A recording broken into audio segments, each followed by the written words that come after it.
How many kicks should I feel at 26 weeks pregnant?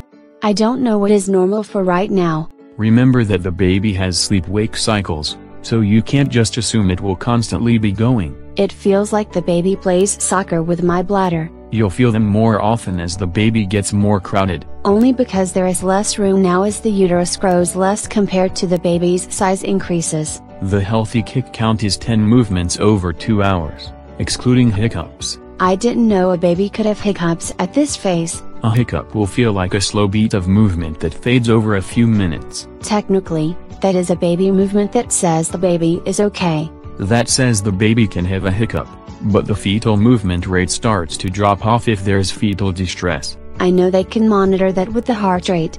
But you can track the fetal movements whether kicks, elbow jabs or headbutts well before telling the doctor you need a heart rate check. Hence the advice to track baby's kicks. A healthy amount of movement is 10 movements in less than 2 hours, as long as the baby is awake. Then it will be hard to tell if the problem is really a problem, or the baby is asleep. The baby usually wakes up in response to loud noises. Short of a fire alarm or air horn, I can't think of how to do that. The baby hears your digestive tract better than you do, and eating something usually triggers more movement. Or I risk mistaking indigestion for gentle fetal movement. Drink a cup of cold water for a more sure indicator. Is that the equivalent of throwing cold water on someone? No, putting an ice pack on your stomach is, though that's more of a last gasp effort. If I think there is a problem with the baby, putting an ice pack on my stomach to stimulate movement is not a problem. If the baby is healthy and you've woken it up,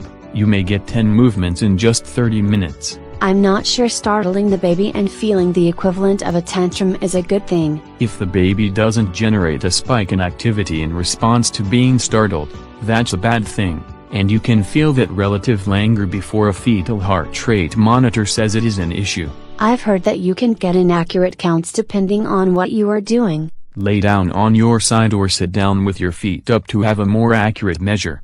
Then you know the little twinge you feel isn't a straining pelvic muscle. I guess checking fetal movement after drinking water also proves it isn't indigestion. I think you are past the point where you mistake constipation or gas for fetal movement. Or cramps. And if you have severe cramps though, that's a different reason to see the doctor.